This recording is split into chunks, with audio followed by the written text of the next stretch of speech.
ഈ വർഷം ഹിന്ദിയിൽ ഇറങ്ങിയ ഒരു സൂപ്പർ ഹൊറർ ത്രില്ലർ മൂവിയാണ് ഷെയ്ത്താൻ. ഡയറക്റ്റ് ചെയ്തിരിക്കുന്നത് വികാസ് ബാൽ. ഇതൊരു വാഷ് എന്ന് പറയുന്നൊരു ഗുജറാത്തി ഫിലിമിൻ്റെ റീമേക്കാണ്. സിനിമയിൽ അഭിനയിച്ചിരിക്കുന്നത് അജയ് ദേവ്ഗൺ, ജ്യോതിക, ആർ മാധവൻ, പിന്നെ അജയ് ദേവ്ഗൻ്റെ മക്കളായിട്ട് 2 പേര് വരുന്നുണ്ട്. സിനിമയുടെ പ്ലോട്ട് എന്ന് പറയുന്നത് അജയ് ദേവ്ഗൺ, വൈഫ് ജ്യോതികയുടെ ക്യാരക്ടർ, പിന്നെ 2 മക്കൾ, ഇവർ 4 പേര് ചേർന്ന് തുടക്കത്തിൽ തന്നെ ഒരു യാത്രയ്ക്ക് പോവുകയാണ്. ആ യാത്രക്കിടയിൽ വെച്ച് ഒരു റെസ്റ്റോറൻറ്റിൽ വെച്ച് ഇവർ ഒരാളെ പരിചയപ്പെടുകയാണ്. ബാക്കി നടക്കുന്ന കാര്യങ്ങൾ കാണുന്നതായിരിക്കും നല്ലത്. കാരണം അതുപോലെ സസ്പെൻസ് അല്ല, ബാക്കി നടക്കുന്ന കാര്യങ്ങളൊന്നും ഒട്ടും പ്രെഡിക്റ്റ് ചെയ്യാൻ പറ്റാത്ത രീതിയിലുള്ളൊരു സിനിമയാണ്. പിന്നെ ഒരു ഹൊറർ ത്രില്ലർ എന്ന് പറയുമ്പോഴത്തേക്ക് ഒരു പ്രേതത്തെ കാണിച്ച് അങ്ങനെ പോകുന്നൊരു രീതിയിലുള്ളതൊന്നുമല്ല. ഇത് വേറൊരു രീതിയിൽ പോകുന്നൊരു സംഭവമാണ്. തുടക്കത്തിലെ ആ ഒരു ടൈറ്റിൽ സോങ്ങിൽ തന്നെ നമ്മൾ ആ ഫിലിമിലോട്ട് ഇൻവോൾവ് ആകും. കാരണം അതുപോലത്തെ ഒരു മ്യൂസിക്കൊക്കെയാണ് ഈ സിനിമയുടേത്.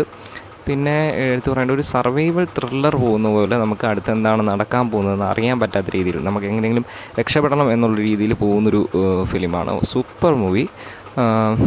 ഇങ്ങനത്തെ ത്രില്ലർ സിനിമകളൊക്കെ കാണാൻ ഇഷ്ടമുള്ളവർക്ക് കണ്ടു നോക്കാം, കണ്ടിട്ടൊന്ന് കമൻറ്റ് ചെയ്യാം.